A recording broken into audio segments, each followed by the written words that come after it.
Olá, pessoal. No programa de hoje, nós vamos conversar com o advogado Fábio Sesnick, ele que mora em Los Angeles.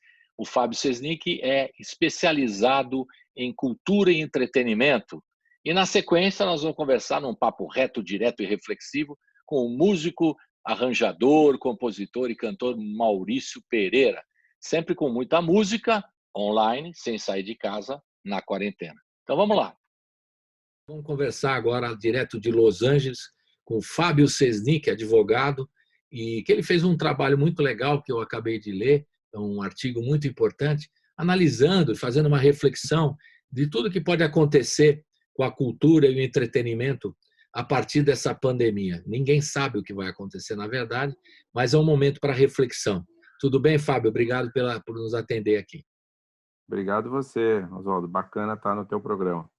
Então, Fábio, você começa fazendo reflexões, analisando que nunca, nesse momento, tanto se consumiu tanta cultura em casa, né? No confinamento, que é um detalhe, né? Um detalhe não, uma realidade. As pessoas estão confinadas e estão consumindo cultura, consumindo televisão, consumindo livros, e, enfim, a cultura cada vez mais sendo consumida nesse momento das pessoas confinadas.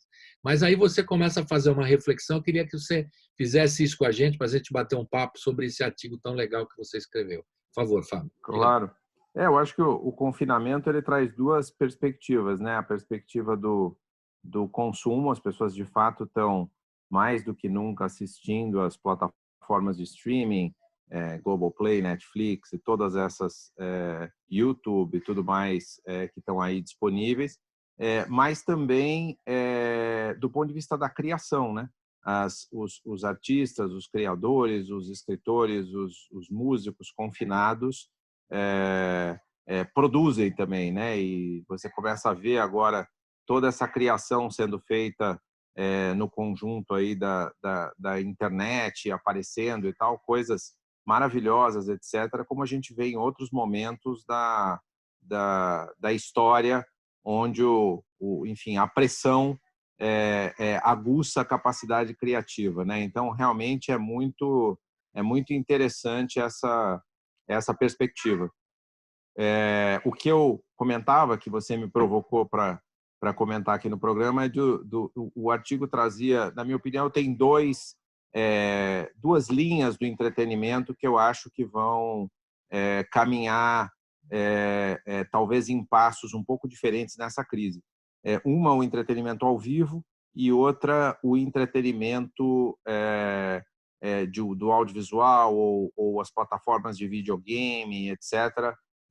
Dá para ver bem claro a diferença entre essas duas coisas. O ao vivo, eu acho que vai sofrer uma pressão maior para conseguir voltar por algumas razões. Eu comentava uma perspectiva aqui do mercado americano, né, onde o mercado opera inteiro securitizado. A gente no Brasil já tem securitização para muitos dos eventos e tudo mais, mas você tem uma série de pequenos que ainda não se utilizam. Aqui nos Estados Unidos, você só consegue um permit para fazer um evento, qualquer que seja, se você tiver securitizado, senão você nem pode, você nem tem licença de fazer a atividade. E por conta desses massivo cancelamento, e claro, a gente observou, pelo menos aqui, os produtores aguardando que os governos determinassem o cancelamento, cassassem a licença para daí, de fato, cancelarem. Isso gerou uma maciça perda pelas companhias de seguro, que tiveram que pagar para que esses eventos fossem reagendados e tudo mais. O que está acontecendo agora o mercado, mesmo para o segundo semestre, que é a perspectiva da retomada, ele não consegue securitização para decolar novamente. Então, porque os seguradores estão dizendo, eu não vou dar seguro nenhum agora. Então, para botar o evento no ar, você precisa do seguro. Não tendo seguro, como é que você coloca no ar? Então, eu acho que, a não ser que haja vacina ou cura para esse problema, o mercado do ao vivo deve sofrer um pouco para conseguir voltar. Eu acho que, naturalmente, que na medida em que forem colocadas regras de isolamento de algumas pessoas e etc., as pessoas vão tentar voltar à vida ativa de forma gradativa.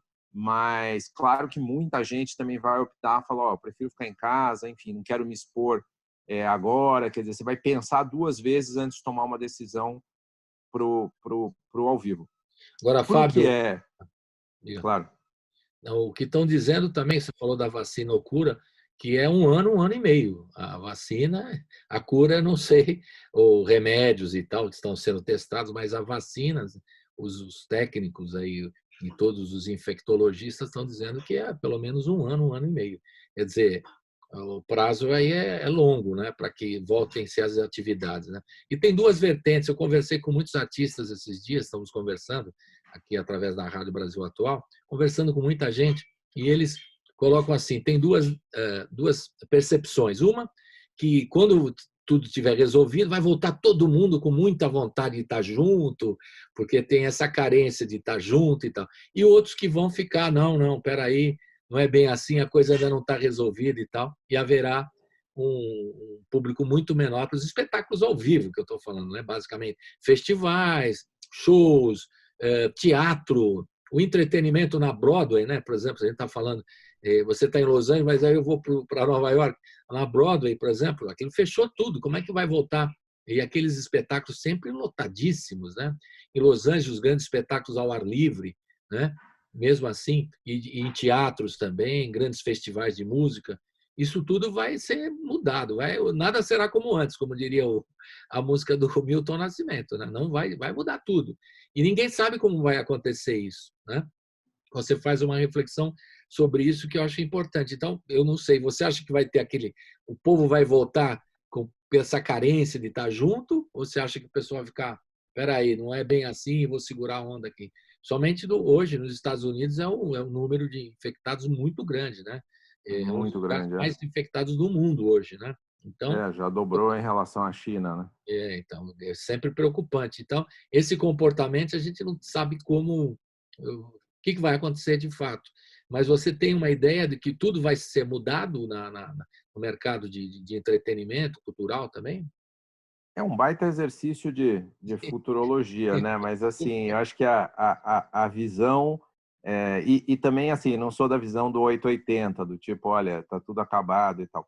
Eu acho que existe uma... Eu andei conversando aqui em Los Angeles com alguns agentes, com pessoas, enfim, que estão nesse mercado do ao vivo, e eles disseram, olha, realmente preocupa profundamente o que está acontecendo, quer dizer, a nossa receita do pessoal do ao vivo caiu para 0 do dia para a noite, né? Porque quem é agente de artista não tem, o artista não tem mais o show. Então, de onde vem a receita, né?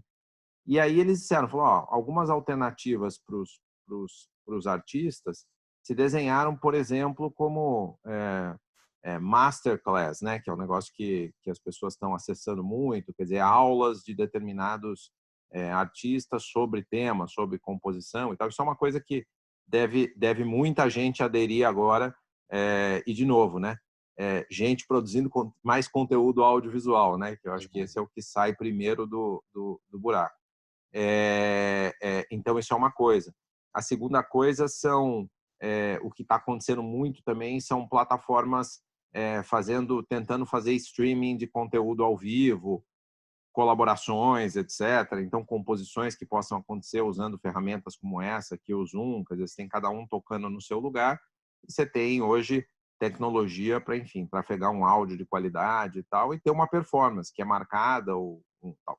Claro que a experiência não é a mesma, Claro. e isso não substitui, né? Você não dificilmente a experiência substitui. Mas eu acho que deve ser a alternativa procurada por todos que militam no ao vivo, até que o problema sane, porque aí tem que passar pela maré baixa, oferecer o que puder oferecer em novas plataformas, eventos e shows integrados com game, né? Já estava tendo, você chega lá numa fase do game e vai ter então um show da banda tal, tudo virtual, tudo dentro da tecnologia, mas essas soluções vão precisar ser mais pensadas. Agora, eu acho que no ramo do audiovisual, do game, do mundo editorial e etc., a gente tem colocado aí uma oportunidade, porque enfim, apesar das livrarias físicas estarem sentindo, né? Quer dizer, as pessoas estão comprando mais livros E-book, né? pelos aplicativos, o e-book, mesmo os livros físicos que chegam em casa, e estão consumindo mais plataformas audiovisuais. Eu tiro por mim, eu mesmo, enfim, assinei a Disney Plus que eu não tinha, andei comprando muita coisa na Apple Store, de filmes que eu queria ver. Então, para além das assinaturas que eu já pago regularmente de todas as plataformas, eu andei gastando mais dinheiro com isso, né? E tenho a impressão de que esse foi um movimento meio geral. E eu acho que esse universo do audiovisual, ele é um universo muito mais controlado, né? A gente aqui está produzindo audiovisual em alguma escala, né? Estamos fazendo uma entrevista, É estamos fazendo verdade. um papo, e isso O aqui é um rádio se conteúdo que transformou alguém também, está... né, Paulo? O rádio se transformou. Estava comentando com você no começo do programa aqui, antes da gente entrar no ar. O rádio também está integrando, está a convergência com o YouTube, com os streams. A gente traz os artistas ao vivo e eles tocam o material deles do Spotify. Ninguém faz mais disco físico, né? Ninguém faz, a não ser um vinil, que é uma obra de colecionador e tal. Então, está se transformando. O próprio rádio, se não tiver ligação com as redes sociais, ele fica parado no tempo, ele tem que se transformar. Hoje a gente tá falando no YouTube também, então está tudo se transformando. Inclusive, nós estamos acompanhando aqui, através da rádio, várias iniciativas de shows online, como você acabou de dizer, só para ilustrar o que você está comentando. Até o Jay-Z, que está com dificuldades financeiras, né? Mais ou menos, ele e a Beyoncé e tal fizeram em casa no Tidal, né? No Tidal. Eles fizeram lá shows e aí estão apresentando espetáculos via o Spotify não, o Tidal lá, o Tidal deles. É Tidal ou Tidal? Você que está aí nos Estados Unidos, desculpe. Eu acho que é Tidal. Tidal, que seja, Tidal. E no Tidal também fazendo apresentações pelos streams, né? Aqui em São Paulo, Fico em Casa, festivais de música, em Portugal, festivais de música também online, enfim, vários lugares do mundo fazendo espetáculos ao vivo, tudo certo. E aí o teatro, aquele que precisa ter a Broadway, e tem que ter o cara lá cantando na tua frente, né? Como que vai? Vai se transformar? Vai ser online? Não tem o mesmo. Como é que Eu você acho que tem alguma ideia? por um tempo não vai ter outro jeito, porque de fato assim havia um otimismo, por exemplo, aqui em Los Angeles de vai abrir, né? O Trump vivia declarando que ia abrir na Páscoa, ele próprio já declarou que não abre antes do fim de abril, mas mesmo quando ele declarava que abria na Páscoa, o prefeito da cidade aqui falou: isso aqui não abre antes do final de maio. Então, ou seja, eles e com a ideia do tamanho da repercussão do como o vírus se espalhou, né? E está se espalhando no Brasil da mesma forma, eles são muito pessimistas em relação ao tempo de abertura. Então, eu acho que quando a gente pergunta as coisas do abre e não abre, eu acho que o que abre, né? Resta saber, na verdade, quando que vai abrir, porque assim, você vai ter um momento em que abre numa capacidade similar à que a gente tinha, ou seja, onde todo mundo pode ir tranquilo, etc. E para isso você precisa ter a cura da doença. Você vai ter um momento em que vai estar aberto e que as pessoas vão, enfim, tá tomando muito mais cuidado. Você vê hoje, por exemplo, fazer um benchmark do que está acontecendo na China, né? Mas na Coreia do Sul, higienização dos ônibus, de álcool gel para todo lado. Então, assim, ele pode eventualmente abrir num cenário de risco que vai ter, digamos, menos pessoas, talvez vendam, digamos, um espaço entre a cadeira de um e de outro para as pessoas não ficarem tão próximas, quer dizer, pelo Imagino, menos sim. Você fica uma enquanto cadeira vazia aqui, pode ser, né? exato, e depois na frente daquela pessoa não põe ninguém, aí põe outra, vai intercalando Vai ser muito estranho, no exatamente. assento, mas você imagina que só se você der uma cadeira de espaço, você já está falando em metade de capacidade do É, auditório, né? O que é uma perda de receita, mas é melhor que está fechado, né? Então, eu tenho a impressão que a gente vai viver de agora para meio do ano um cenário fechado. Eu acho que assim não vejo muito nada abrindo para o público antes do meados do ano. Essa, pelo menos, é a minha impressão. E depois eu acho que eles vão escalar uma abertura gradativa da atividade, mas que ainda vai ser uma abertura de risco até que eles consigam resolver o problema. Mas eu acho que o principal, talvez, resíduo disso tudo, talvez para todas as pessoas, né? Porque é um fenômeno assim que atingiu realmente o mundo inteiro, não tem nação que não foi atingida severamente, mas eu acho que tem e essa é a minha grande dúvida, vai ter uma grande mudança no hábito de consumo. E eu não sei para o futuro o que vai acontecer em muitos aspectos, né? Então, claro, vão ter ainda situações sociais, porque o ser humano é sociável por natureza.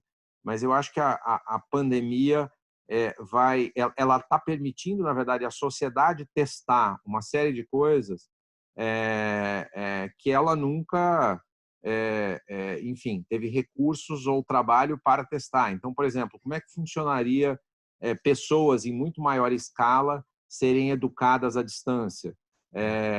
Como seria, digamos, agora que as pessoas foram expostas tão largamente às plataformas de streaming, que mudança no hábito de consumo estaria levando essas pessoas, por exemplo, a preferir assistir no streaming do que ir ao cinema? Já era uma coisa que estava acontecendo, mas Verdade. será que as pessoas voltam para o físico da mesma forma? Ou será que algumas coisas elas vão fazer escolha de ficar em casa? E é possível que essa escolha de ficar em casa seja um indicativo mesmo. Porque acho que elas vão dizer, isso aqui precisa, isso aqui não precisa, vamos fazer em casa.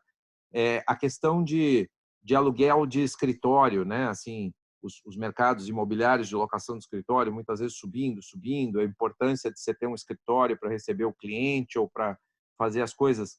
Quer dizer, será que o futuro as pessoas também não vão falar, poxa, para que eu ando 45 minutos de carro para chegar e 45 para voltar, se eu posso, sei lá, 3 vezes por semana trabalhar de casa e aí as empresas se adequam para ter as pessoas não todo dia trabalhando nos seus escritórios, mas dias alternados e tudo mais. Já tinha empresas que ensaiavam esse tipo de coisa, mas talvez a gente esteja forçadamente fazendo a sociedade inteira pensar como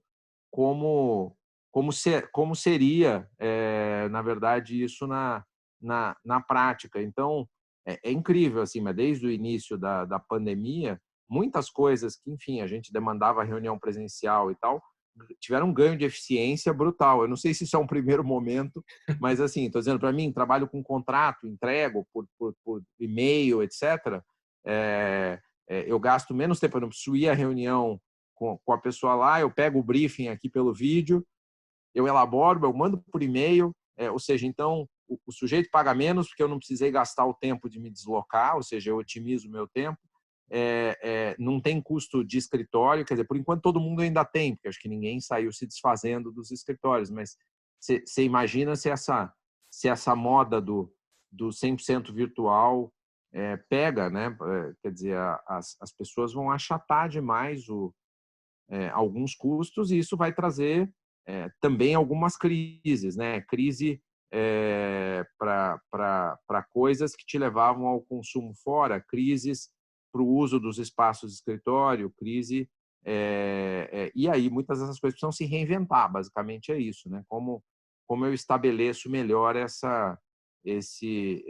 como é que eu me estabeleço melhor dentro dessa ordem? Por isso que assim, o melhor momento de se reinventar é começar agora, né? Falar, bom, eu sou músico, como é que eu me adapto nesse novo cenário, tá? Enfim, vou entregar um show online, vou fazer uma masterclass, vou criar alguma alternativa e grandes nomes estão fazendo isso, né? Tem lá o Hans Zimmer dando aula na masterclass. É verdade.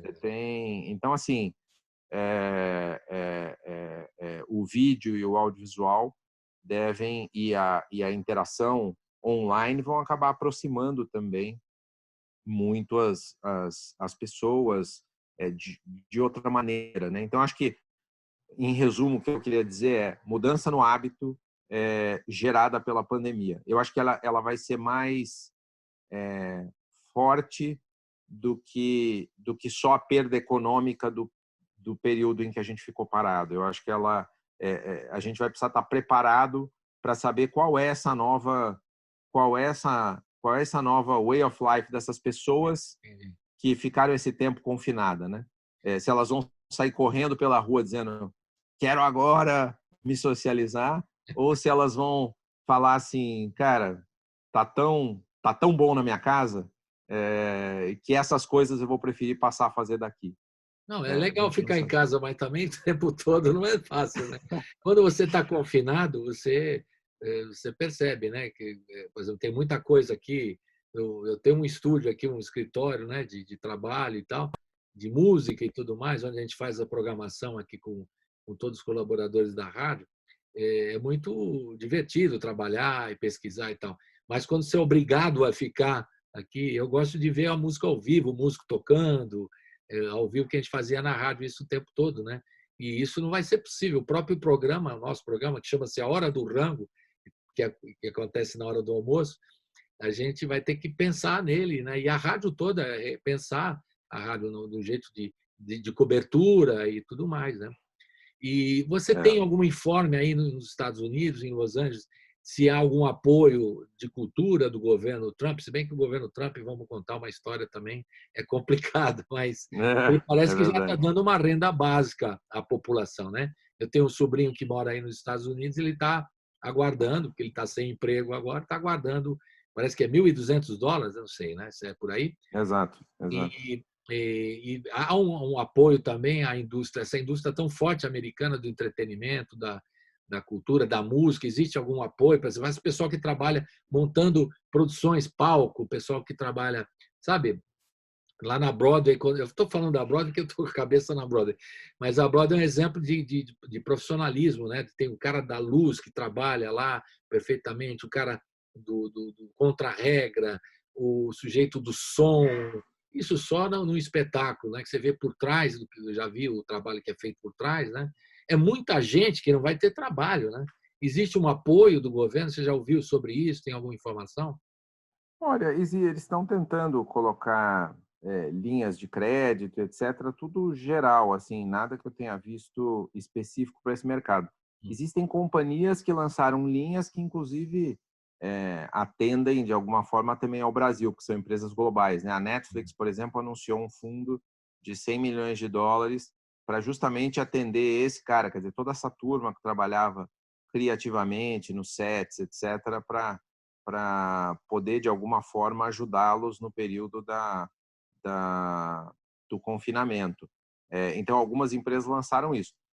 Isso para negócios que estão saudáveis, né? A Netflix, por exemplo, deve estar vendendo mais assinatura do que nunca. Agora, você tem casos, por exemplo, eu vi aqui a Macy's, que é essa loja de departamento grande que tem, botou em layoff mais de 100 mil funcionários, assim, os números. E aí, assim, a empresa realmente, se eu não tenho nenhuma loja aberta por X tempo, quer dizer, eu não consigo manter essa folha tão grande. E aí, assim, existem algumas políticas públicas de emergência, do tipo, por exemplo, aqui em Los Angeles, os locadores não podem tirar os seus inquilinos nesse período, mesmo que eles não paguem o aluguel. Sei lá, coisas que pelo menos amenizam você passar. Mas, pô, e aí, né? Como é que você faz? Acabou o confinamento, o cara te põe para fora, né? E como é que você faz o dinheiro e tudo mais? Eu tenho sentido muita solidariedade, tanto aqui quanto aí. Então, eu tinha uma senhora que, enfim, faz uma limpeza aqui em casa uma vez por semana. Eu sigo pagando, enfim, como eu conheço várias pessoas no Brasil que estão fazendo o mesmo. E falei, não venha e não saia da sua casa, né? Quer dizer, espero que as outras pessoas que a contrata estejam fazendo o mesmo, porque, afinal de contas, é o que a gente pode fazer. Algumas doações, né? Enfim, tenho catalogado aí, porque às vezes não precisa, né? Você levanta lá e fala, pô, essa associação faz um trabalho sério, então tem um grupo aí do Hospital das Clínicas levantando dinheiro. Fui lá e fiz uma doação. Tem um outro, porque é isso, é R$300, é R$500, é R$200, é o que você puder dar, para alguma organização que esteja trabalhando com isso. Tem gente que está oferecendo comida, cesta básica, enfim, as pessoas, eu acho que diante desse problema batendo à sua porta, tendem naturalmente a ficar mais solidárias, né, em relação às outras.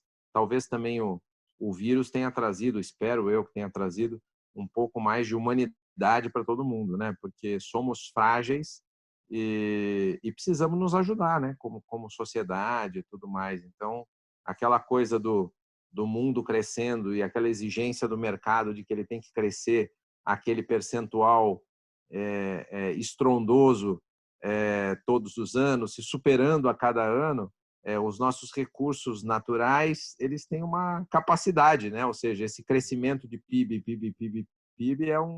é também uma pressão sobre a estrutura que se pode aguentar, né? Quantidade de lixo que produzimos e tal. Então, a crise deu uma espécie de um slowdown, né? Mas com consequências terríveis, né? No turismo, no setor de aviação e sem dúvida que afeta também o nosso mercado do entretenimento.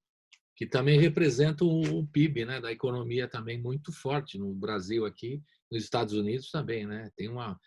No Brasil tem uma porcentagem muito grande da cultura, né? Do PIB. O pessoal acha que cultura não gera emprego, né? Pelo menos esse governo que está aí no Brasil, né? Aqui no Brasil, pensa assim, mas ela é importantíssima, né? Para gerar muitos empregos e importante para a economia também, mas as pessoas não pensam assim. E o Exato. trabalho seu? Baita geradora de empregão. Pois é. E o teu trabalho como advogado, você que é um dos pioneiros aí em trabalhos com a lei de incentivo, a antiga lei Rouanet, que agora mudou tudo, não sei se que lei existe de incentivo no Brasil hoje, mudou tanta coisa que a gente não está acompanhando tanto. Como é que vai? Vai mudar o seu trabalho também em relação a essas questões? Vocês que lidam também com cultura há muito tempo, fala um pouquinho do trabalho de você também, por favor.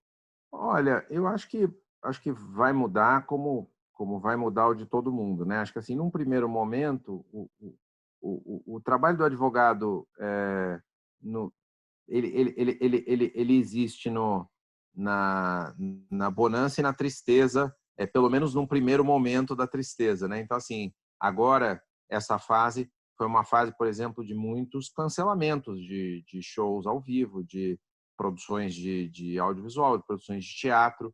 Então, uma série de questões ligadas, cláusulas de força maior podem ou não podem ser acionadas, questões relacionadas a impacto de parar um projeto, um espetáculo, se você recebeu o dinheiro incentivado, quais são as pólices para você, enfim, prestar contas ao governo. Então, logo esse início da pandemia, ela manteve por um tempo o trabalho, o que não quer dizer que mantenha o fluxo financeiro, porque esse mesmo cliente que está precisando do trabalho, ele do dia para a noite ficou, quer dizer, alguns deles, não todos naturalmente, mas ficou sem dinheiro. Falou, poxa, eu fazia espetáculos ao vivo. E aí eu acordei e eu não tenho mais receita, ainda tenho que devolver todos os ingressos dos shows que foram adquiridos aqui, que eram shows dos próximos meses. Então, quer dizer, esse cliente está falando, pô, me dá aqui um fôlego, me dá um desconto, me dá um... Então, você começa de um lado, eu acho que ainda não uma diminuição de fluxo de trabalho, mas já uma diminuição de fôlego financeiro do cliente. Naturalmente que, ao longo do tempo, se as coisas não voltarem ao normal, você tem uma redução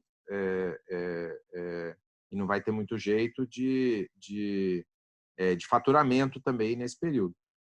Nós, na verdade, estamos tentando tirar vantagem. A gente tem alguns clientes aqui em Los Angeles, pagam em dólar no Brasil, o dólar valorizou, então assim, a nossa, digamos, contabilidade em real se equilibrou justamente pelo aumento, né, do dólar, enfim, algumas outras coisinhas desse fluxo nesse momento que eu acho que conseguem equilibrar.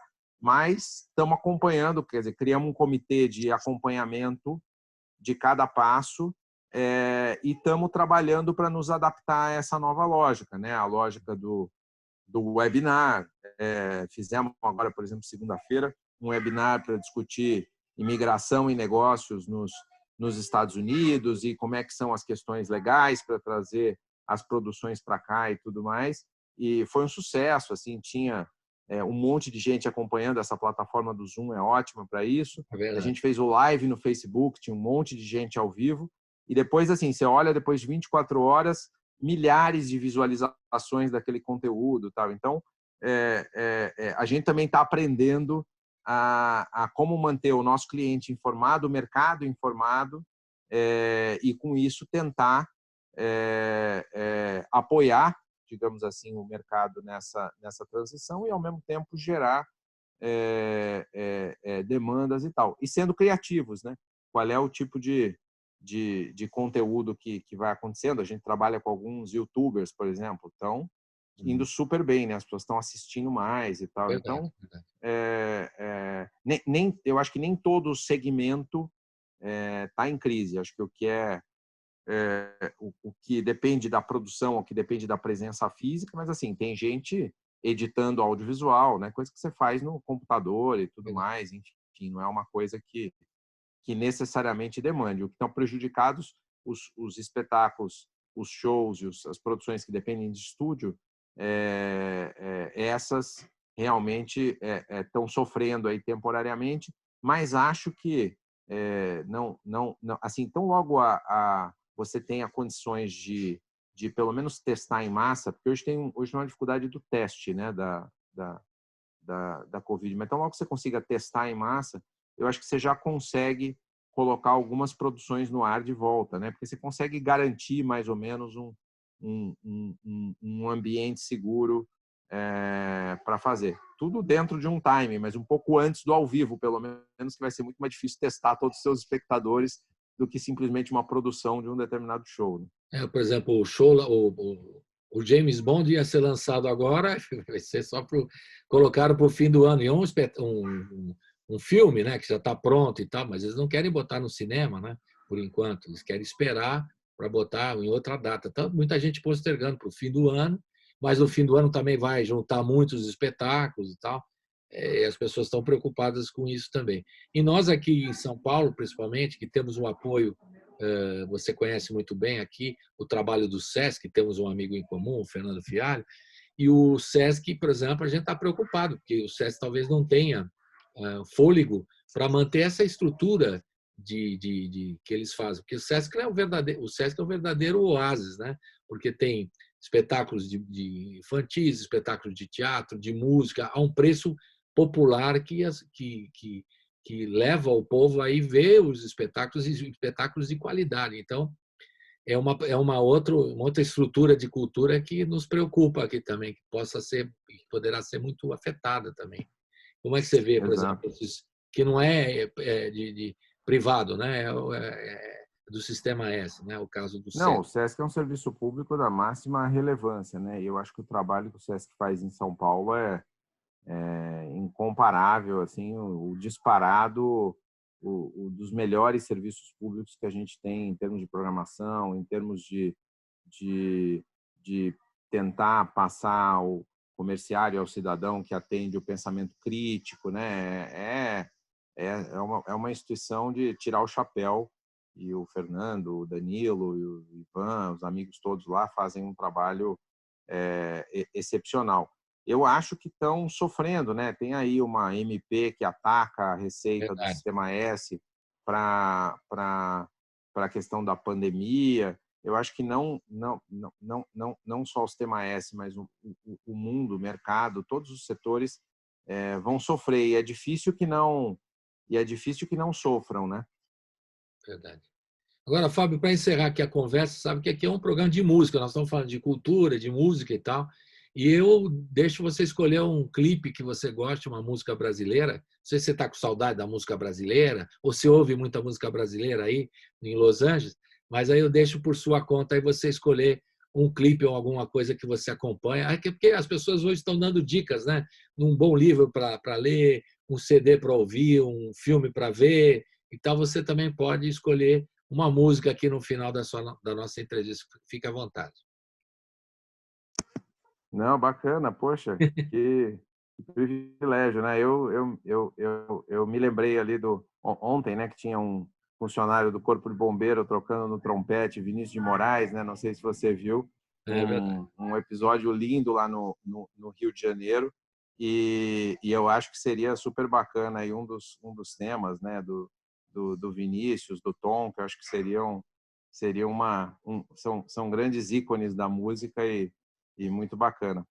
Pronto, então vamos botar Tom Jobim e Vinícius Moraes para encerrar a nossa entrevista. Fábio, muito obrigado, Fábio Sesnick, muito obrigado, advogado, que tem um escritório. Como chama o escritório mesmo inteiro? Tem Sesnick, Sesnick, Quintino e Salinas Advogados. Quintino e Salinas, são os três. Quero agradecer a tua participação e você está sempre aqui com a gente para nos informar também o mundo da cultura e do entretenimento que você acompanha bem. E parabéns pelo artigo. E precisa divulgar mais esse artigo, muito bom. Parabéns, mais uma vez. Valeu, muito obrigado pela Maravilha. Obrigado a você pela oportunidade. E estamos juntos aí. Agradeço, eu que agradeço a participação e aos ouvintes aí que nos acompanharam. Valeu, um abração. Até a próxima. Tchau. Um abração.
E agora nós vamos falar com o Maurício Pereira na casa dele, porque aqui é tudo. Agora nós estamos confinados, nós estamos aqui remotamente, nós estamos na quarentena. E na quarentena a gente procura saber como é que estão os amigos, né? Também, não só os músicos, os amigos. E eu tenho o prazer de ter amizade com o Maurício Pereira. Quero saber, está tudo bem aí nesse mundo da pandemia, Maurício? Como é que você está levando a vida?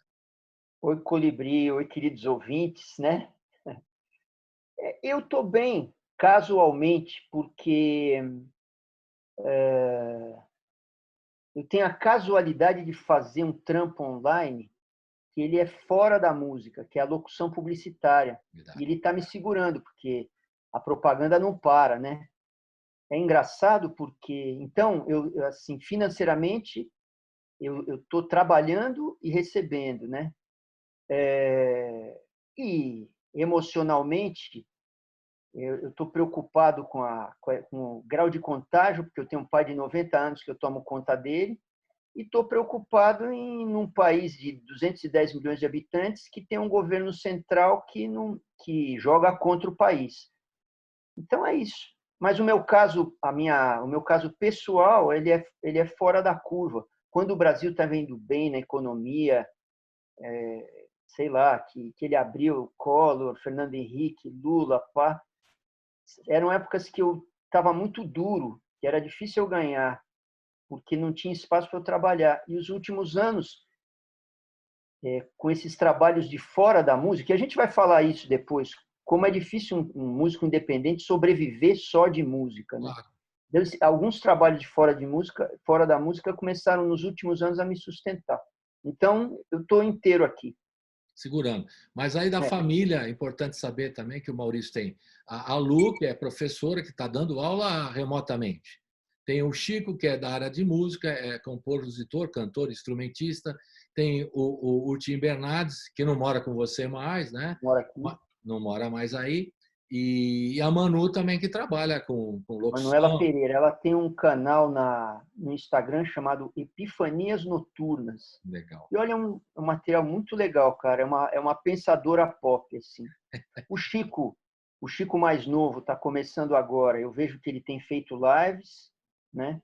O Martim me falou que ele não está com essa ansiedade de aparecer. Tem uns artistas que fizeram 20 lives em 3 dias já, né? É normal, a gente está ansioso, né? Pela grana, pelo sumiço, por ter o público na frente. Então, o Martins e os amigos dele do Terno estão indo devagar. E eu penso assim também, fazer um live aqui, recolhe, porque tem muita coisa acontecendo. Verdade. Parece que a vida online, ela é muito mais congestionada do que a vida, né? Aquele tempo que a gente vai a pé até a padoca, não tem mais. É tempo de conteúdo o tempo todo, né? Então, o Tim está um pouco quieto e o Terno tinha vários shows marcados, cancelou, adiou tudo. Eu também tinha shows que se adiaram. E a minha mulher trabalha numa escola com inclusão. E ela está trabalhando feito uma louca, porque ela tem que cuidar das crianças que têm, sei lá, Down, autismo, Asperger, o que seja. Ela cuida disso, né? Então, aqui a gente está mais ou menos funcionando. E é isso. Agora, o que acontece no mundo da arte vai mudar totalmente. A gente fala aqui, cita a música do Nada Será Como Antes, né, como clichê, e realmente nada será como antes. Depois dessa pandemia vai mudar muita coisa. E eu queria fazer com você uma reflexão. Você já tem escrito aí sobre coisas, a gente já tem conversado um pouco, né, sempre conversando para bater um papo. Nessas conversas que eu tive recentes, tem duas vertentes. Uns acham que no final da pandemia, que não se sabe quanto tempo vai durar. Uhum. Né? A vacina, por exemplo, está se colocando um ano e meio. A vacina. E alguns remédios, não se sabe. Mas o que vai vir depois. Né? Então, tem uns que acham que vai ser um boom, que todo mundo vai querer estar junto, porque vai ter uma carência muito grande. Já existe essa carência. Eu sinto. Não sei.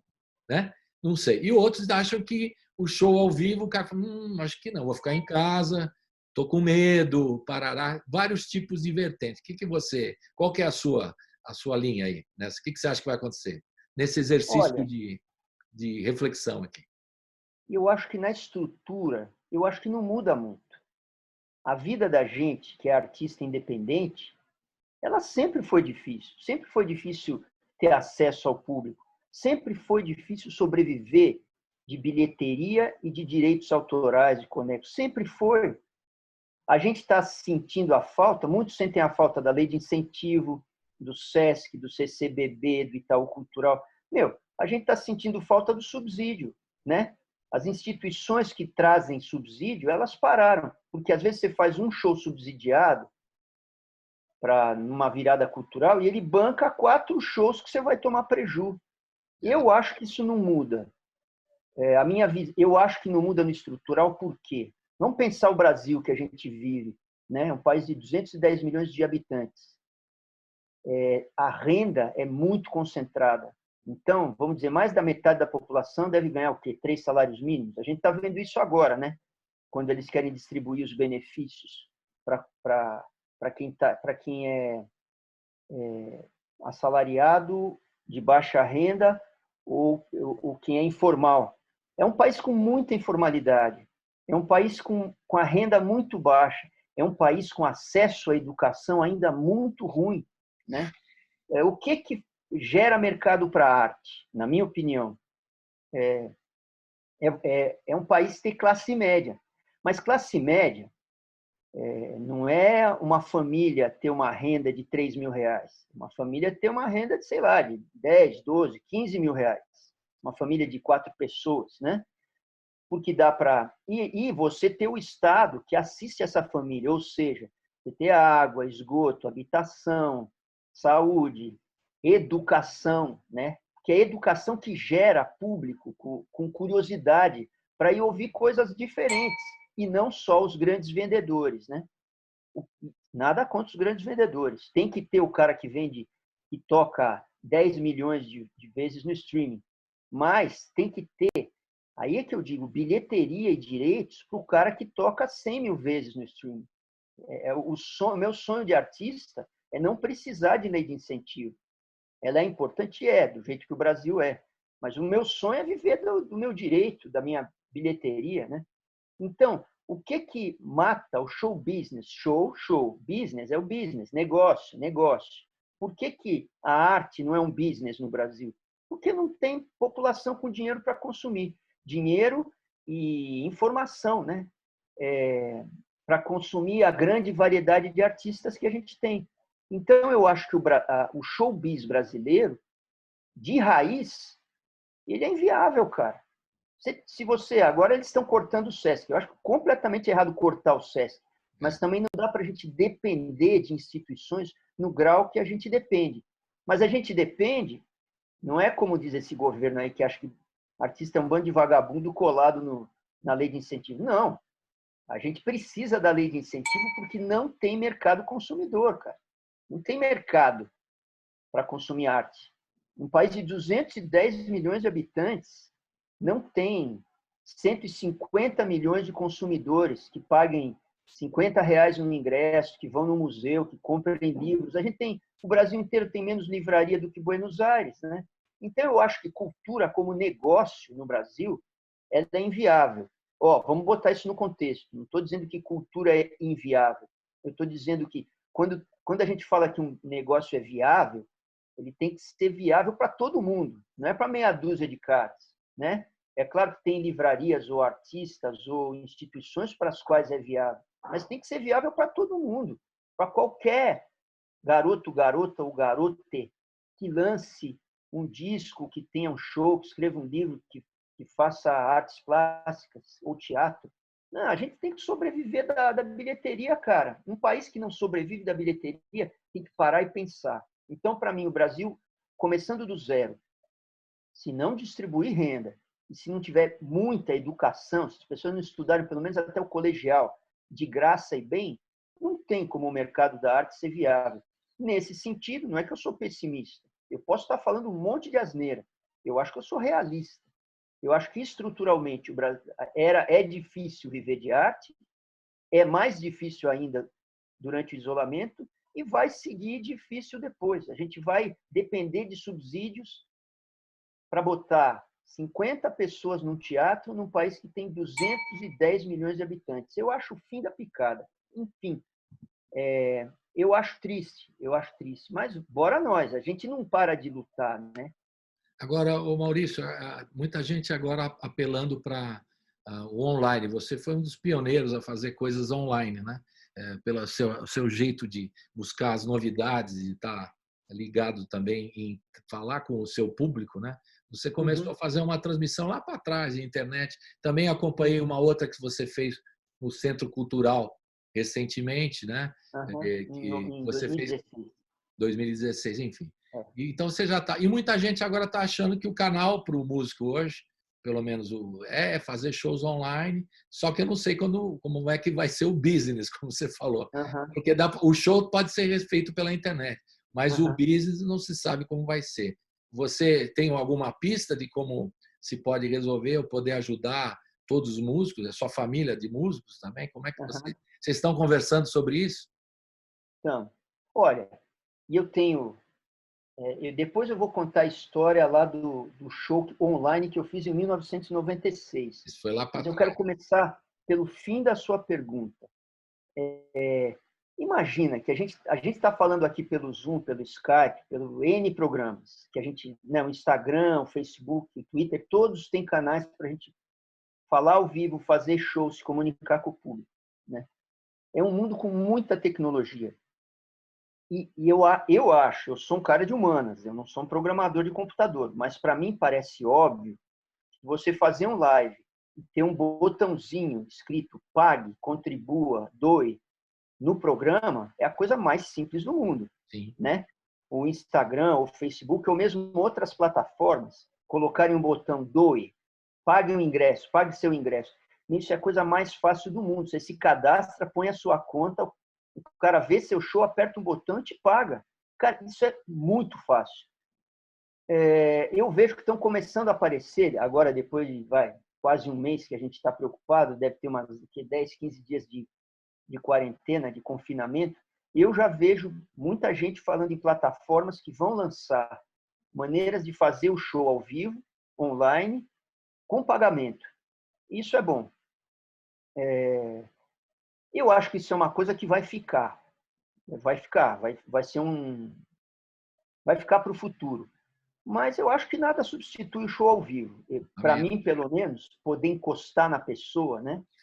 Poder sentir o público, sentir o bafo do público, isso não tem preço. Por outro lado, outro dia eu fiz um live de casa, né? Não era de encomenda para ninguém, não era em nenhum portal, um live privado, vamos dizer, por público. E eu descobri, pelo menos para mim, eu acho que tem artistas que vão cantar, mas eu senti falta mais de conversar com o público do que propriamente de tocar minhas músicas. Minhas músicas tem muito vídeo, tem muito material, tem o streaming todo. E eu pensei como se fosse um programa de rádio, desses de rádio AM, porque você vai fazendo live e na tela vão aparecendo os nomes das pessoas e os comentários. Isso. Então entrava um cara, estou cozinhando aqui em João Pessoa, um beijão para você, ô beijão. Ou aqui é o cara que trabalhou no teu show em Pelotas. Ô, cara, como é que vocês estão aí? Eu fui bem animador de programa de rádio. Então, em meia hora de programa, eu conversei muito e toquei 2 músicas. E as pessoas gostaram muito, porque eu sinto que nesse momento as pessoas estão precisando um pouco de conversa. Não só a música. A música eles têm com facilidade. Agora vamos voltar para trás. Em 1996, eu saí dos Mulheres Negras em 91. A gente tinha gravado 2 discos pela Warner, uma multinacional. Tinha uma certa visibilidade na TV aberta, na rádio aberta, e a gente estava presente na imprensa escrita. Tá. Os anos 90 já mudaram muito. Apareceu o CD, começou a se produzir CD, disco em casa, as gravadoras começaram a cair, né? E não tinha mais esse espaço. Eu virei muito independente. Eu não era mais os Mulheres Negras, era o Maurício Pereira. Mulheres Negras eu era um super-herói. Maurício Pereira eu era o Maurício Pereira, um cara, né? Um cidadão andarilho, né? E eu reparei que tinha uma cena de casas, um cenário independente que diminuiu muito. Artistas novos que apareceram, eles tinham muito o viés de MPB, como Chico César, Zé Cabaleiro, Zélia Duncan, Paulinho Mosca, era uma safra boa que teve nos anos 90. Muitos eram de MPB. Teve o Mangue Beat também, teve o Axé. Então estava um momento muito brazuca, né? E essa coisa indie, independente, da gente que é paulista, que tem muito a ver com rock and roll e pop, a gente é um brasileiro meio yankee, né? Hoje São Paulo está na moda, mas nos anos 90 não estava. Então foi muito difícil. E eu estava casando, tendo filho. Nossa, foi muito difícil ter espaço para tocar e ganhar algum dinheiro. Então, eu lancei o meu primeiro disco em 95, na Tradição. Eu esperei existir internet para lançar o disco. A web no Brasil apareceu na metade de 2005, de 1995. Eu esperei existir web para eu poder ter um site e um e-mail, para eu poder conversar com o público, assim como eu já conversava no Mulheres Negras, porque a gente tinha uma caixa postal, recebia pelo correio e eu mesmo respondia. E eu continuei recebendo e-mail e eu mesmo respondia, vendia disco e tal. Quem me deu esse toque da internet? O meu irmão trabalhava num BBS. BBS era uma internet de texto, de arquitetura. Ele é programador e arquiteto. Até hoje, ele dá umas dicas. O Galo, o Galate, o Galo. E o meu irmão me falou assim, cara, em 95, eu já estava preocupado que meu disco estava atrasado. Ele falou, se você esperar até o meio do ano, vai ter um troço chamado World Wide Web, www. Você vai ter uma página gráfica, você vai conseguir conversar com o público. E em 1995 ele me disse, lá no futuro, em algum momento, vai dar para você colocar vídeos e músicas. Eu falei, que loucura. Tá, então eu esperei ter internet para lançar meu primeiro disco depois dos Mulheres. Aí em 96, a internet era uma bomba, era discada. A velocidade da banda era 14K. 14K, não é 14 mega, nem 14 giga, 14K. K, linha telefônica.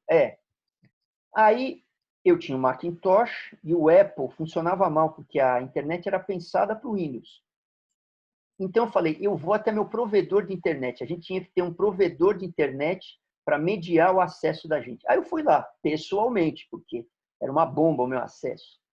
Aí cheguei lá, a moça falou, olha, fala com o rapazinho aí da assistência técnica, sei lá, do ajuda, né? Aí aparece um moleque de 14, 15 anos, cheio de espinha. Eu falei, olha, tem o Mac assim, não está entendendo? Ele falou, realmente, o Mac é mais difícil para entrar, o Windows entra mais fácil, o teu aparelho não é tão bom, a banda é muito estreita, tal. Enfim, não tem muito jeito, ele me falou. Tá. Aí estou indo embora, quando eu estou assim, pisando na porta, pisando na rua, o moleque fala para mim, mas eu sei quem você é. Hã? Sabe o olho do pica-pau quando cai assim e volta, né? No desenho animado. Para quem sabe quem é o pica-pau, né? Porque os caras não sabem. Imagina o olho do Bob Esponja. Falei, como assim você sabe quem eu sou? O cara falou, não, você é o Maurício Pereira. Falei, como você sabe que eu sou Maurício Pereira? Ninguém sabe quem é Maurício Pereira. É só meus parentes, né? Ele falou, não, eu acompanho muita música independente, eu ouço muita coisa de molecada, de adolescente. Eu falei, legal que você curte o meu trabalho, que bom. Aí ele falou para mim assim, você sabia que dá para fazer um show ao vivo via internet? Eu fiquei muito desconfiado. Eu usava bastante a internet. Mas para postar uma fotinho, para dizer que tinha show meu em tal dia, para vender disco por e-mail, a pessoa me escreveu. Eu falei, como é isso? Porque você me disse que é possível fazer show, então por que os fodões não fizeram? Por que o Roberto Carlos não fez? Por que sei lá, não sei quem era o artista, Bambambam na época, por que esses caras não fizeram? O que você está falando para mim? Ele falou, porque ninguém está na internet, cara. Você está na internet, você é um artista que está na internet, talvez o Gil, a Marisa Monte, mas mais ninguém. O André Abu, meu compadre, que é o cara mais tecnológico que eu conheço, o rei da... Ele não estava na internet. Precisa explicar para ele como é que entrava, como é que abria um e-mail. Ninguém estava. Aí eu falei, então bora lá. O que eu preciso? Eu tenho um show em dezembro, né? Devia ser outubro de 96. Eu tenho um show em dezembro de 96, um especial de Natal no Centro Cultural São Paulo. O que você precisa e nós fazemos? Ele falou assim para mim, me arranja 2486 e 2 linhas telefônicas. E aí eu arrumei, alugamos 2 linhas telefônicas, ele descolou 2 computadores, eu consegui, o Centro Cultural São Paulo, sempre guerreiro, me deu a força de ir um dia antes para fazer o teste, né? Então a gente teve um dia lá vazio, porque a gente testou a transmissão. E a gente fez de quinta a domingo, porque antigamente a gente fazia temporadas de quinta a domingo, era outro mundo, né? Outro mundo. E a gente fez a primeira transmissão ao vivo via internet de um show no Brasil. O esquema dele era muito simples, muito bem pensado, porque o Gil tentou com a IBM, com o Globo e com a Microsoft e não conseguiu. A imagem ia por uma camerinha de fotografia que ele ficava clicando. E o som, ele gravava no outro computador. Um computador para o som, outro para a imagem. Aí isso ia para a USP. A USP tem um laboratório de sistemas integrados. Eles fatiavam, digitalizavam, mandavam para os Estados Unidos um site de Real Audio, que agora é Real Media, né? Real, né? Eles fatiavam e devolviam. E chegava no site do João Ramires, que é esse moleque, esse então moleque, chegava no site dele com 10 minutos de atraso e as pessoas assistiam nesse Cultural Net. Eu acho que entraram entre 15 e 30 mil pessoas, eu não vou saber direito se... Então, para terminar a conversa, que isso já está muito grande, eu fiz o primeiro show brasileiro via internet, não é porque eu sou um gênio ou quero ser bacana ou porque eu entendo de cibernética. Não, eu precisava de espaço. E nos anos 80, onde eu encontrei espaço? Na internet e nas rádios piratas, rádios livres, rádios públicas, rádios de universidades. E era pouco espaço.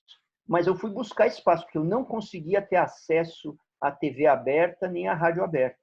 Então, o que me fez ser pioneiro, muito entre aspas, né, foi a necessidade, foi a asfixia. Né? O Platão, O Platão diz essa frase: a necessidade é a mãe da invenção. Foi o Platão que falou isso. Eu pensava que era o Frank Zappa. O Frank Zappa tinha uma banda que chamava The Mothers of Invention. Mas não, foi o Platão. O Platão estava certo, cara. Quando a água bate no... né? Você vai atrás. Então, eu dei a sorte de achar esse moleque, que hoje é um parceiro, a gente tem feito shows online junto. Ele é um cara inquieto, ele é um dos caras, o João Ramires, que está pensando numa plataforma para fazer shows online com pagamento. Vocês vão ter novidade logo, eu estou falando no dia 3 de abril de 2020. O João Ramires, esse meu parceiro de 96, ele está armando uma plataforma para o artista fazer o show e receber, né? Então, o que me botou atrás do meio de comunicação e não da tecnologia, se me dissesse que era o rádio, porque eu tentei as rádios piratas, eu tinha um público de pirata, de comunitária, de rádio livre, eu estava tentando sair da asfixia. Então, foi por isso que eu acabei chegando na internet, que estava aparecendo na época. Obviamente, a partir do momento que a internet foi se tornando um business, eu que sou pequenininho, fui ficando para trás e gentes maiores foram usando plataformas maiores. Então, já no começo dos anos 2000, com a banda larga, apareceu o Google, o UOL, não tinha o UOL quando eu fiz. As gravadoras foram colando, apareceu o YouTube, essas coisas todas foram do tempo da banda larga, que é 4, 5 anos depois. E aí o pega para capar, a corrida a rat race, como diria o Bob Marley. Salve-se quem puder atrás de um pouquinho de visibilidade. E assim caminha a humanidade. Exatamente. Mas o drama é que agora todo mundo está buscando a internet. Talvez consiga um outro tipo de aproximação para os músicos sobreviverem. Mas, e a turma que faz a produção, que você conhece muito bem? O sujeito que vai lá, põe a luz, o cara que monta o palco, e as outras casas, como Casa de Francisca, como você foi um dos pioneiros lá na José Maria Lisboa, depois lá na Quintino Bocaiúva, que você frequenta desde o começo, lá como participante, né, da programação e tudo mais, né? E até como público, né? Como público, eu também. O que vai acontecer com essa gente? Quer dizer, uns resolvem na internet. E esse povo? Essa é uma questão. E olha, eu vou dizer que mesmo entre nós músicos, por exemplo, eu sou autor. Então, eu tenho um repertório autoral, se eu quiser fazer um live, apesar de eu não tocar violão, mas eu posso cantar a capela, conversar. Eu sou autor. Para mim é mais fácil. Eu sou um cara, um frontman, um cara da frente do palco, né? Mas, por exemplo, os músicos que tocam comigo, na banda do Outono no Sudeste, por exemplo, nem todos têm um trabalho autoral, né? Que você tem essa visibilidade e pode até se remunerar numa plataforma que pague ingresso, né? Então, para os músicos, para os técnicos de som, para os iluminadores, para os holds, vai ser super difícil, né? É muito difícil, porque é gente que depende do espetáculo. Eu realmente não sei. Eu tenho lido aí que estão rolando fundos, algum tipo de solidariedade, algum tipo de assistência, coisas mais formais e outras menos, para bancar um pouco ou diminuir a carência, né? A dificuldade do povo de produção, que é realmente, e mesmo quem faz produção, a gente, quem marca show, produtor executivo, eles estão negociando, estão tentando shows, mas todo mundo teve muito show perdido, né? Show cancelado ou adiado, e shows com cachê daquelas instituições estatais ou semi-estatais, paraestatais, não sei, que pagam algum cachê. E mesmo shows que podiam dar bilheteria. Então, eu acho que o momento é dificílimo. Eu não sei, cara. Eu acho a Casa de Francisco, você acha que, por exemplo, tem quanto tempo a segurar? Você que conhece lá eu não sei dizer. Por exemplo, eles, no começo da quarentena, eles transmitiram um show live com o Kiko Dinucci de lá. Sim. Eu acho que o que a Casa de Francisca poderia fazer é fazer shows sem público e transmitir live de lá. Eu acho que tem um simbólico importante, né, se a quarentena permitir essa movimentação da gente. Mas como é que eles vão ganhar dinheiro ali? Não, tem público? Você pode remunerar, vai ter plataformas de remuneração. De repente, a Francisca vai ter mesmo. Isso é coisa de mais 10 dias já tem, né? Então, a Francisca pode, no site dela, ela passar o show online e ter um botãozinho lá, pague paga ingresso. Agora, isso pode segurar a onda do artista, do autor, o cara que está lá na frente, e pode segurar eventualmente a onda da casa. Mas na casa de Francisca, além da casa, tem o pessoal da cozinha, o pessoal da faxina, os garçons, o pessoal da bilheteria, o pessoal da contabilidade, né? É isso que é o difícil. Né? Você consegue até porcamente remunerar o fluxo de obras de arte, mas tem toda uma infraestrutura que está em volta. Por exemplo, você consegue disponibilizar o acervo do MASP, mas os faxineiros, os caras que tomam conta do acervo, né? O porteiro, o ascensorista, os monitores das visitas guiadas, é muito difícil, cara. Então, realmente, para a gente que é de cultura presencial, que é o show, o teatro, né? Os museus, é muito difícil. O teatro, eu vejo uma dificuldade. Também já tem ideias aí de transmitir o teatro pela internet. Tá? Eu recebi um e-mail com 10 peças online. O problema é pagar isso. Essa é a questão. Você falou do show e business, separando as duas palavras. Mas aí, só para terminar, Colibri, aí eu acho assim, os grupos, especialmente o teatro tem muito isso, de grupos bancados por Lei do Fomento, ou SESC, ou CCBB, tem o grupo, né? Tem um pouco isso no teatro, porque é um trabalho mais experimental, que você fica 6 meses fazendo a peça e depois você vai tocar, né? É importante, provavelmente deve estar acontecendo, que a Lei do Fomento não pare de pagar os grupos de teatro, né? Se o SESC ou o Itaú Cultural, esses grupos, que eles continuem pagando. Por exemplo, eu conheço pessoas do Itaú Cultural e eles até onde eu entendi, eu não sei porque eu conversei muito de leve, mas essas instituições, eu imagino que elas vão manter os pagamentos até onde der. A gente está falando de 2, 3 meses. Eu vi outro dia a entrevista daquele Átila, o biólogo, Átila, não me lembro o sobrenome dele, no Roda Viva.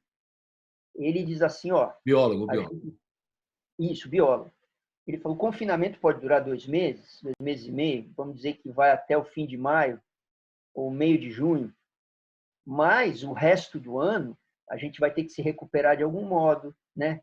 As companhias aéreas estão numa pendura, psicologicamente, tem um psicológico que é muito forte nessa pandemia. Nunca aconteceu isso antes. A peste negra aconteceu lá na Idade Média. Idade Média ninguém viajava, cara. Tinha um bagulho chamado servo da gleba. O cara passava a vida inteira confinado num espaço de 100 metros quadrados, né? A gente está viajando o tempo todo. Meus filhos são músicos, viajam direto. O turismo, transatlântico, viagem de avião. A gente viaja muito, a gente tem muita mobilidade.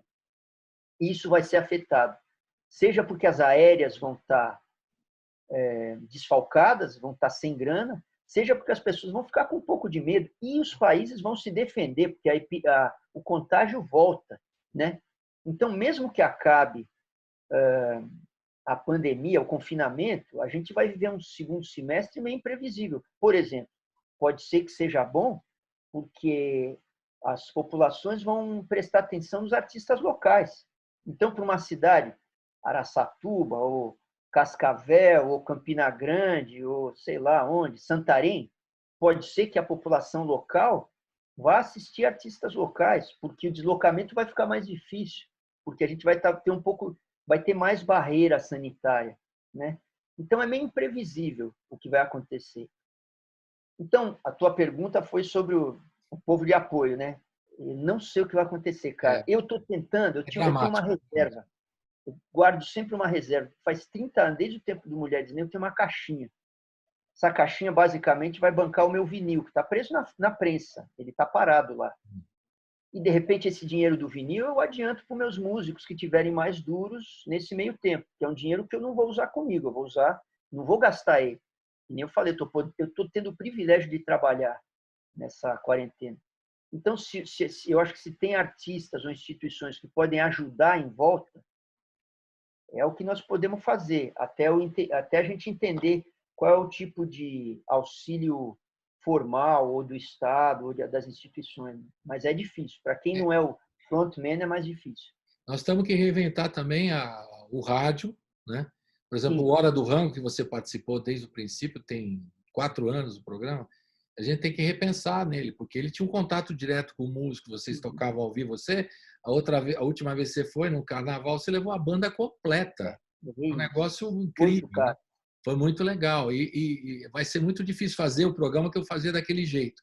Então tem que repensar como é que vamos fazer e contar com a ajuda dos músicos e também ajudá-los, né, no que for possível para poder seguir, transmitir programas, transmitir o trabalho de cada um de vocês, né? Que é muito importante, que é a função do programa desde o nascimento dele, né? Divulgar principalmente a diversidade brasileira, que é imensa. Por isso que a gente fala lá o slogan que as músicas que as outras não tocam. A gente precisa continuar fazendo isso. Senão, é muito importante, né? Bom, e eu quero agradecer, Maurício, a tua participação. E eu estou sugerindo aqui, você teve 2 lives que você fez recente com o Chico, né? O Chico no violão, você cantando. Eu fiz um live para a revista 440, que é uma revista, muito legal. É um fanzine digital de música bem legal, para o Fernando, que é ele é a revista, né? Verdade. E teve um que era um live para crianças, que eu cantei 2 músicas e o Chico me ajudou. Talvez eu faça algum outro live. Eu não estou preocupado em fazer live. Eu acho que eu estou querendo ficar um pouco quieto. Eu estou vindo de 4, 5 anos de, sabe, você emendar um cigarro no outro, fazendo disco, vendendo disco, empurrando a temporada, prensei vinil, não sei como eu vou pagar isso e tal. Então eu vou ficar mais quieto, também porque eu acho que tem muita informação rolando. Então, no final... desculpe. Pode dizer. Não, no final da entrevista, eu queria que você sugerisse uma dessas últimas lives, né? E depois dessa, a gente escolhe uma dessas músicas que você pensa aí, e aí cada um escolhe uma música, né? Que aqui é assim. E aí no final eu estou escolhendo, depois dessa sua escolha, eu queria botar o Trovoa que você fez no Casa de Francisca. Então a gente falou do Casa de Francisca, a preocupação num lugar de um espaço importante para a música independente, né? Que você fez lá, era o Luiz Vac, que estava com você, e o Toninho no violão de aço. E o Tonho Penhasco na guitarra. Beleza. Então a gente no final, primeiro a sua escolha, depois a minha, para a gente ficar aqui nesse equilíbrio que sempre tivemos, né, Maurício? E vamos seguir aqui inventando projetos, né? À volta de vários projetos, a gente tem que um ajudar o outro aqui. A solidariedade é uma palavra que eu acho que tem se ouvido muito nesses últimos dias e eu acho que tem que ser uma prática diária, não é? Para todo mundo. Solidariedade. Um ajudar o outro e tudo mais. O mundo independente, ele já pensa muito solidário. Verdade. Né? Você sabe que, às vezes, para viabilizar um festival, ou uma casa, ou um trabalho, você tem que bancar. Né? Então, por exemplo, eu sei que é muito difícil, eu estou falando isso, é difícil você bancar um trabalho com bilheteria, mas, por exemplo, os músicos que estão comigo no Turbilhão, que eu faço os shows de carnaval, ou o pessoal que está no outono, e outros trabalhos que eu fiz, os caras entram na parceria. Às vezes eles trabalham sem receber 6 meses ensaiando comigo, porque eles sabem que quando lançar, os primeiros cachês vão ser deles, que numa hora difícil dessa, de repente, eu vou estar lá do lado para ajudar, posso trazer visibilidade para os caras. Enfim, a gente faz muito escambo, a gente troca visibilidade e créditos. É importante dar crédito, né? Esse músico fez isso, esse produtor fez isso, essa iluminadora fez isso, né? Isso pode significar trabalho para o cara no futuro. E eu fico contente de ver quando levam meus músicos embora, sabe? É que nem um time que forma o juvenil e o Barcelona leva. Aqui na rádio é quando tem algum repórter que passa pelo grupo aqui com a gente, né? E ele é convidado para ir para outro lugar. A gente fica triste por um lado, mas fica contente que o cara está indo para outro patamar, já consegue. É muito legal também, né? Então esse mundo independente é muito solidário. A gente troca muito e a gente aposta muito. Às vezes o cara tem um projeto e fala, vamos ver, vamos, né? Então, aí caindo nos lares, você pediu esse Trovoa que eu fiz na Casa de Francisca, não sei nem que ano foi. É o Trovoa que tem mais views, mais do que no Spotify. Eu estava vendo lá no YouTube. Ele está no YouTube. É escurinho. Quem fez foi um cara chamado Kiko Santos. Ele fez esse vídeo. Na Casa de Francisca, Tonho Penhasco de um lado, Luiz Vac do outro. Então, eu recomendo esse Trovoa. É um bom Trovoa. E tem esse último live que eu fiz, que ele está na minha página do Facebook, porque o Facebook não joga o live fora, né? que é facebook.com/Maurício Pereira Oficial.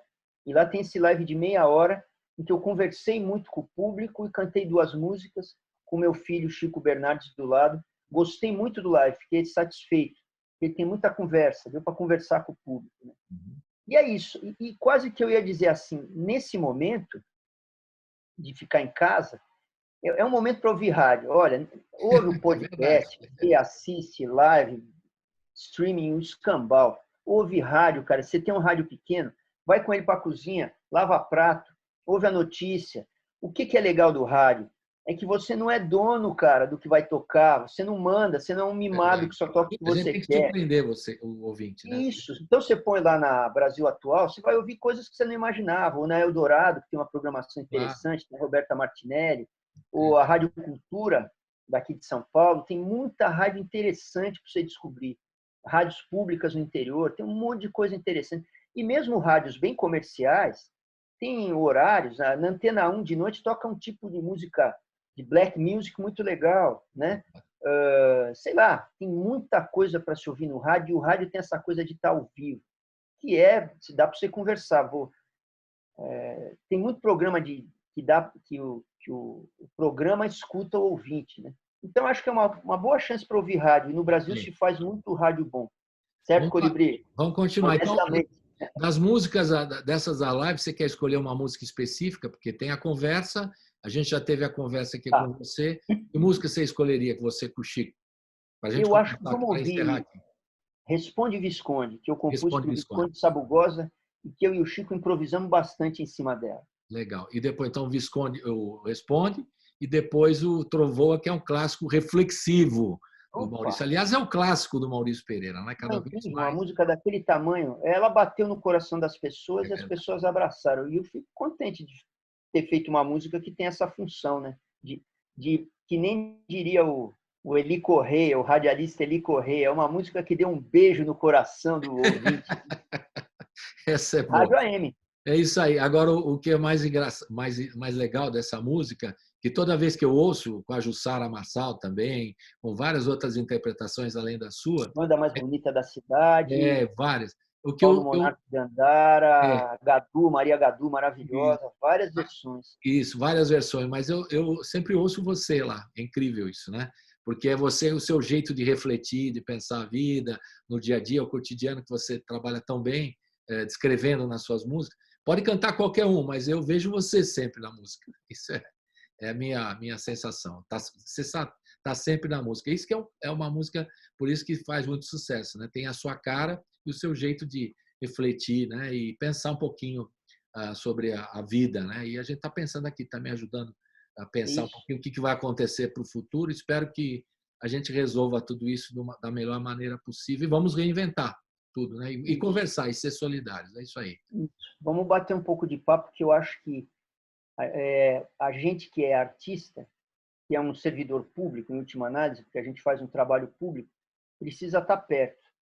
Pode ser cantando. Eu confesso para você que eu achei que conversar pareceu que acalmou mais as pessoas. Então, de quando em quando, eu vou bater um papo e pegar todo mundo no colo, se for possível. É isso aí, acalma mesmo. Então, um beijão para você, para a Lu, para a Manu, para o Tim e também para o Chico, para toda a família. E para o seu pai também, embora corintiano, a gente gosta muito dele também, tá bom? Ele está sentindo muita falta do Corinthians.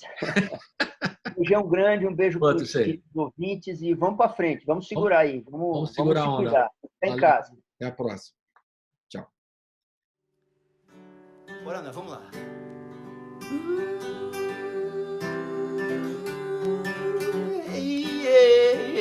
Beijão Chulapa, salve Barretos.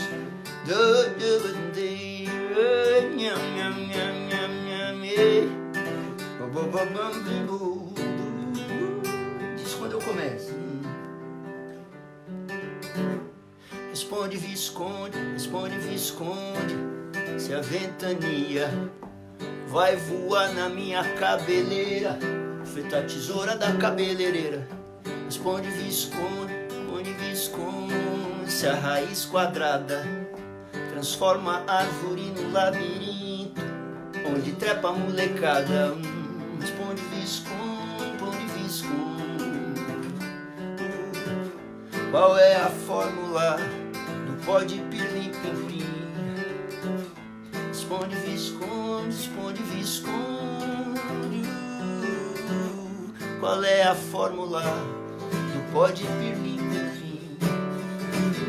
Responde, Visconde, responde, Visconde. Por que é que o circo tem tanta bagunça e tanta brincadeira? Banana ou mico? Responde, Visconde, responde, Visconde. Se o arco-íris vai colorir com as suas 7 cores o caminho que seguires, responde, Visconde, responde, Visconde. Qual é a fórmula do pó de pirlim-pim-pim? Responde, Visconde, responde, Visconde. Qual é a fórmula do pó de pirlim-pim-pim? Responde, Visconde, responde, Visconde. Se a ventania vai voar na minha cabeleira, feito a tesoura da cabeleireira, responde, Visconde, responde, Visconde. Se a raiz quadrada forma árvore no labirinto onde trepa a molecada, responde, Visconde, responde, Visconde. Qual é a fórmula do pó de pirlim-pim-pim? Responde, Visconde, responde, Visconde. Qual é a fórmula do pó de pirlim-pim-pim? Responde, Visconde, responde, Visconde. Por que é que o circo tem tanta bagunça e tanta brincadeira? Em banana ou mico? Responde, Visconde, responde, Visconde. Se o arco-íris vai colorir com as suas 7 cores o caminho que seguires, responde, Visconde, responde, Visconde. Qual é a fórmula do pó de pirlim-pim-pim? Responde, Visconde, responde, Visconde. É a fórmula do pó de pirlim-pim-pim.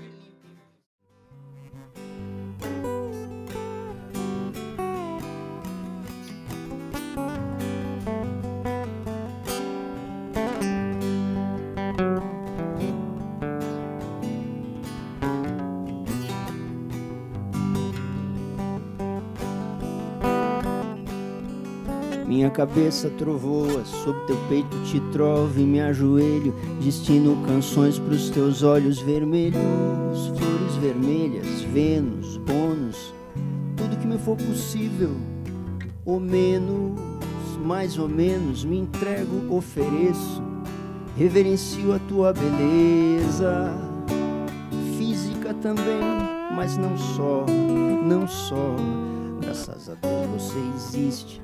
Acho que eu teria um troço se você dissesse que não tem negócio. Te ergo com as mãos, sorrio mal, mal sorrio. Meus olhos fechados te acossam. Fora de órbita, descabelada, diva, súbita, súbita.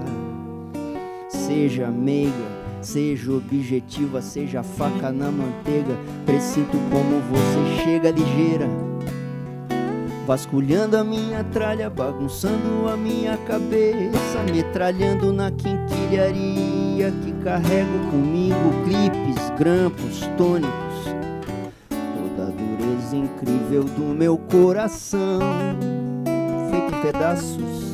Minha cabeça trovoa, sob teu peito eu encontro a calmaria e o silêncio no portão da tua casa no bairro.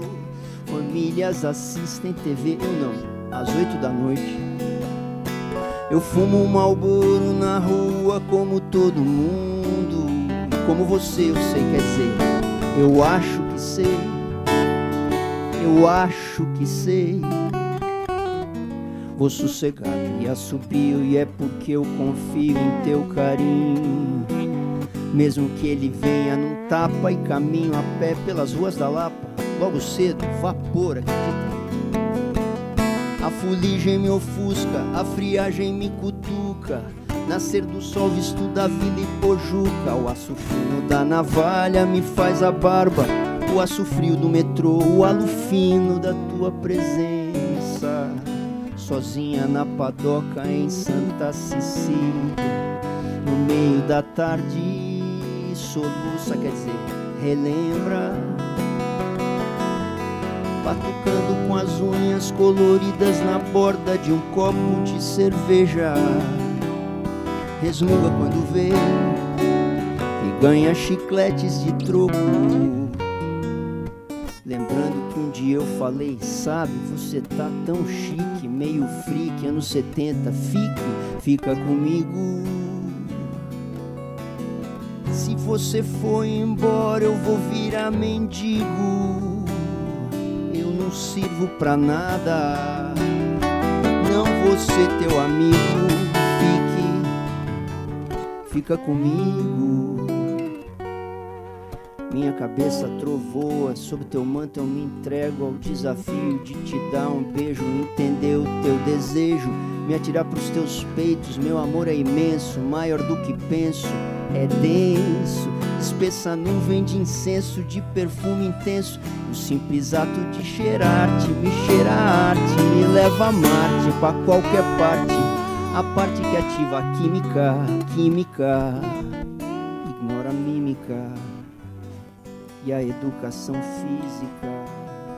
Só se abastece de mágica, explode uma garrafa térmica por sobre as mesas de fórmica de um salão de cerâmica, onde soem os cânticos, convicção monogâmica, deslocamento atômico para um instante único em que o poema mais lírico se mostra a coisa mais lógica e se abraçar com força descomunal até que os braços queiram arrebentar.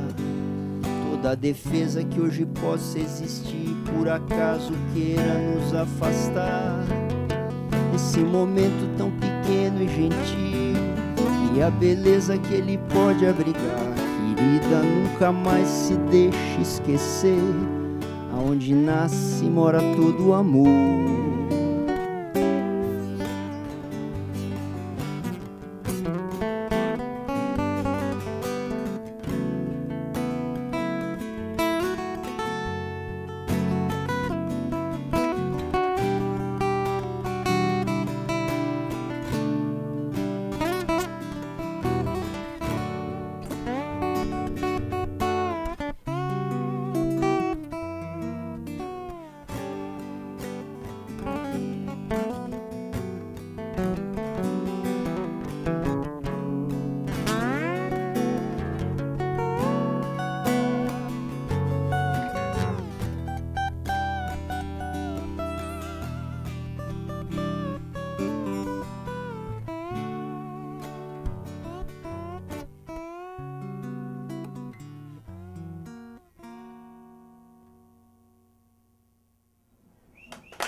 Bom, pessoal, é isso aí, terminamos por aqui, mas você segue com a gente nos melhores momentos da Hora do Rango. Hoje nós vamos apresentar uma entrevista com o violeiro, cantador e contador de histórias, o Chico Lobo. Então, fique com a gente, vamos agora para o Hora do Rango, melhores momentos.